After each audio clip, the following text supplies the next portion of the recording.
सोचिए दोस्तों, दुनिया में कितनी चीजें हम नहीं जानते, कितने राज हैं जो सिर्फ बड़े लोग और शक्तिशाली खिलाड़ी जानते हैं और बाकी सबको बस झूठ दिखाई जाती है। इस वीडियो में हम खोलेंगे बांग्लादेश में चल रही खतरनाक साजिशें, जानेंगे क्यों भारत अचानक नए संकट का सामना कर रहा है और कैसे एक छात्र संगठन की धमकियां, छिपे हुए अंतर्राष्ट्रीय समझौते और चीन की चुपके से उठाई चालें पूरी दुनिया के नक्शे को हिला सकती हैं। लेकिन यह सिर्फ शुरुआत है, क्योंकि जैसे जैसे आप देखेंगे आप पाएंगे कि कुछ सच ऐसे हैं जो आपको पूरी तरह चौंका देंगे और जिनके बारे में शायद अब तक आपने कभी सोचा भी नहीं। तो अगर आप चाहते हैं कि हर सेकंड में खुलते रहेंगे नए राज, अगर आप देखना चाहते हैं कि कौन खेल रहा है, कौन हारने वाला है और कौन सिर्फ दिखावा कर रहा है, तो वीडियो को अंत तक देखें। विश्वास कीजिए, हर मिनट आपको और हैरान कर देगा।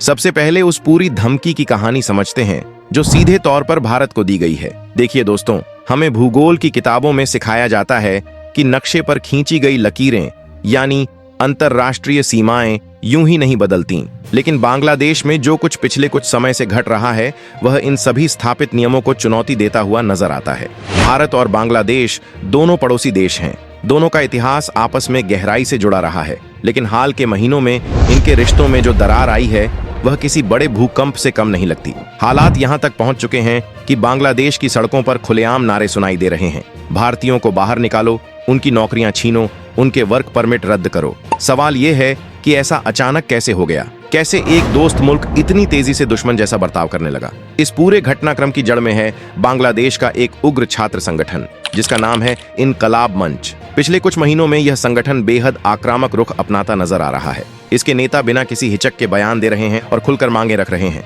उनकी सबसे बड़ी मांग साफ है, बांग्लादेश में काम कर रहे हर भारतीय को तुरंत देश से बाहर निकाला जाए, उनके वर्क परमिट रद्द किए जाएं और उनकी नौकरियां स्थानीय बांग्लादेशियों को सौंप दी जाएं।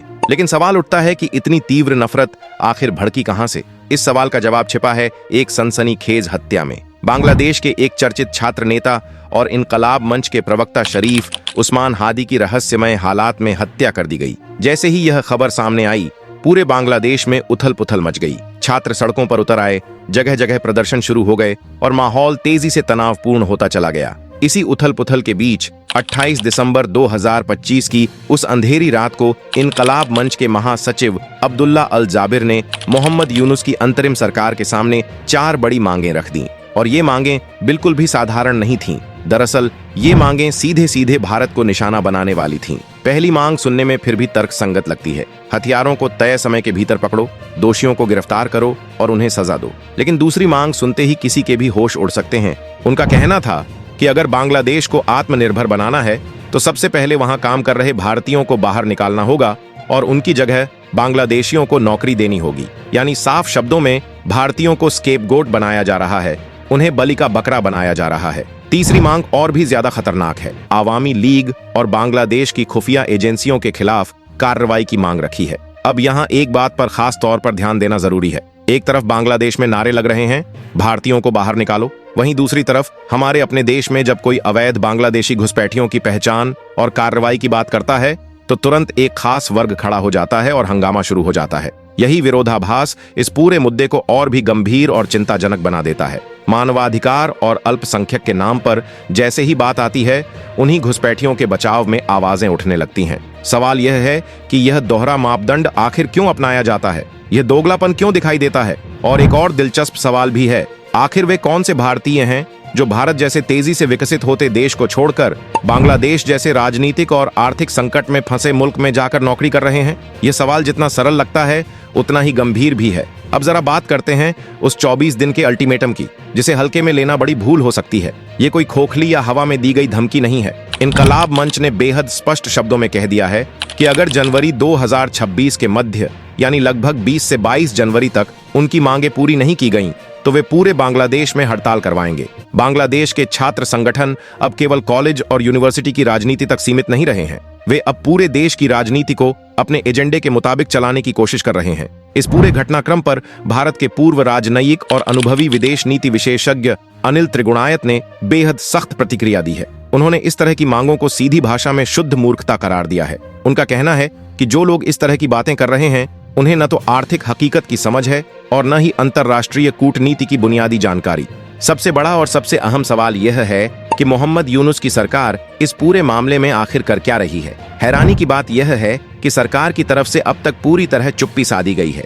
न कोई आधिकारिक बयान, न कोई सफाई और न ही कोई स्पष्ट जवाब। यह चुप्पी अपने आप में बहुत कुछ कह रही है। बांग्लादेश के अपने मीडिया में भी अब सवाल उठने लगे हैं। क्या सरकार दबाव में है? क्या वह छात्र संगठनों से डर रही है या फिर जानबूझकर समय खींचने की रणनीति अपनाई जा रही है? अंदरूनी सूत्रों का दावा है कि अगर तय 24 दिनों के भीतर मांगे पूरी नहीं की गईं, ये कोई भावनात्मक बयान या क्षणिक धमकी नहीं है, बल्कि एक योजनाबद्ध और सोची समझी रणनीति का हिस्सा बताया जा रहा है। अब आते हैं एक और चौंकाने वाली खबर पर। पूरी दुनिया नए साल के जश्न में डूबी हुई है, लेकिन इसी बीच भारत और पाकिस्तान के बीच एक ऐसा गोपनीय लेन देन हुआ है जिसके बारे में बहुत कम लोग जानते हैं। क्या आप जानते हैं कि हर साल 1 जनवरी को भारत और पाकिस्तान एक दूसरे को एक बेहद संवेदनशील और खास सूची सौंपते हैं? ये कोई साधारण दस्तावेज नहीं होता। इस सूची में दोनों देशों के परमाणु केंद्रों और न्यूक्लियर फैसिलिटीज की पूरी जानकारी शामिल होती है। किस शहर में कौन सा परमाणु संयंत्र है, कहाँ रिसर्च रिएक्टर मौजूद है, कहाँ यूरेनियम प्रोसेसिंग होती है और कहाँ रेडियो एक्टिव सामग्री रखी जाती है, सब कुछ विस्तार से दर्ज होता है। सिर्फ नाम ही नहीं,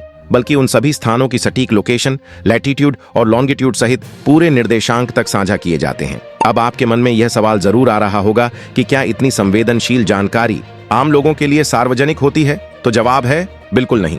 ये दुनिया के सबसे गोपनीय दस्तावेजों में से एक है, जिसे देखने की अनुमति सिर्फ भारत और पाकिस्तान की सरकारों के चुनिंदा शीर्ष अधिकारियों को ही होती है।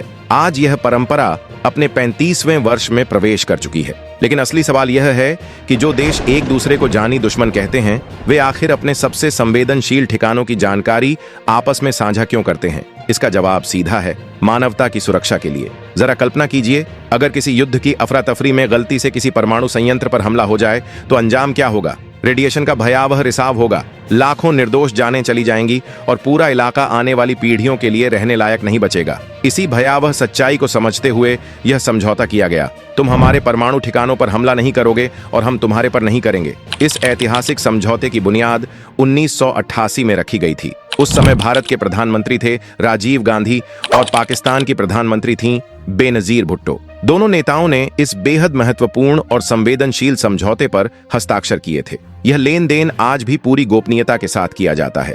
न कोई मीडिया कवरेज होती है, न प्रेस कॉन्फ्रेंस और न ही कोई सार्वजनिक बयान। दिल्ली में स्थित पाकिस्तानी हाई कमीशन को भारत की सूची सौंपी जाती है और इस्लामाबाद में भारतीय हाई कमीशन को पाकिस्तान की सूची दी जाती है। चाहे कश्मीर में हालात कितने ही तनावपूर्ण क्यों न हो, चाहे सीमा पर कितनी ही गोलीबारी क्यों न चल रही हो, लेकिन परमाणु मामलों में दोनों देश यह अच्छी तरह जानते हैं कि एक छोटी सी गलती सब कुछ खत्म कर सकती है। ये वही समझौता है जो यह याद दिलाता है कि कुछ चीजें राजनीति, नफरत और टकराव से भी ऊपर होती हैं। सरल शब्दों में कहें तो यह बिल्कुल वैसा है जैसे दो झगड़ालू पड़ोसी आपस में कहें, लड़ाई चाहे जितनी चले, लेकिन एक दूसरे के घर को आग नहीं लगानी है। तो दोस्तों, क्या आपको इस बेहद खास और कम चर्चित परंपरा के बारे में पहले से जानकारी थी या नहीं? कमेंट में जरूर बताइएगा। अब बढ़ते हैं तीसरी बड़ी खबर की तरफ, जिसका सीधा कनेक्शन चीन से जुड़ा हुआ है। चीन ने अब युद्ध का एक नया हथियार सामने रखा है और वह हथियार है चांदी। हाँ, वही चांदी जिसे हम आमतौर पर गहनों से जोड़कर देखते हैं। चीन ने बड़ा ऐलान किया है कि 2026 और 2027 के दौरान वह चांदी के निर्यात पर कड़ी पाबंदियां लगाने जा रहा है। 1 जनवरी 2026 से चीन से चांदी का बाहर जाना लगभग ठप हो जाएगा। सबसे चौंकाने वाली बात यह है कि दुनिया की करीब 60 से 65% शुद्ध चांदी की सप्लाई अकेले चीन से आती है। ऐसे में चीन का यह फैसला सिर्फ व्यापारिक नहीं, बल्कि रणनीतिक और भू राजनीतिक असर रखने वाला कदम बन जाता है। अब जरा कल्पना कीजिए कि अगर चीन ने सच में चांदी की सप्लाई का नल बंद कर दिया तो इसका अंजाम क्या होगा? पूरी वैश्विक इंडस्ट्री एक झटके में ठहर सकती है। भारत अपनी कुल जरूरत की करीब 15% चांदी सीधे चीन से आयात करता है। ऐसे में अगर सप्लाई चेन टूटी तो इसका सीधा और गहरा असर हमारे डिफेंस सेक्टर और हाईटेक इंडस्ट्री पर पड़ेगा। हालात वैसे भी आसान नहीं हैं। मार्केट में पहले से ही चांदी की भारी कमी बनी हुई है और इसकी कीमतें लगातार नई ऊंचाइयों को छू रही हैं। और यहीं पर कहानी एक बड़े मोड़ पर आती है। ये पूरा मामला अब सिर्फ बांग्लादेश का आंतरिक संकट नहीं रह गया है। इसे एक सोची समझी रणनीति के तहत भारत के खिलाफ मोर्चे की शक्ल दी जा रही है। अब बारी आपकी है। आप इस पूरे घटनाक्रम को कैसे देखते हैं? चीन, बांग्लादेश और गुयाना से जुड़ी ये कड़ियां आपको किस दिशा की ओर इशारा करती दिखती हैं? अपनी राय कमेंट में जरूर साझा करें। दोस्तों, इस पूरे विषय में जिन घटनाओं, दावों और आशंकाओं का जिक्र किया गया है, उनमें से कई बातें मीडिया रिपोर्ट्स, सूत्रों, विश्लेषकों की राय और सोशल पॉलिटिकल चर्चाओं पर आधारित हैं। खास तौर पर बांग्लादेश के छात्र संगठनों की कथित रणनीति, भारत को अंतर्राष्ट्रीय अदालत में ले जाने की धमकी, चीनी चांदी निर्यात पर पूर्ण प्रतिबंध की समय सीमा और इन सभी घटनाओं के बीच किसी संगठित अंतर्राष्ट्रीय साजिश जैसी बातों पर अब तक किसी भी सरकार, आधिकारिक दस्तावेज या अंतर्राष्ट्रीय संस्था की ओर से कोई औपचारिक या लिखित पुष्टि नहीं की गई है। अगर आपको यह विश्लेषण पसंद आया हो तो वीडियो को लाइक, शेयर और हमारे चैनल को सब्सक्राइब करना बिल्कुल न भूलें। धन्यवाद।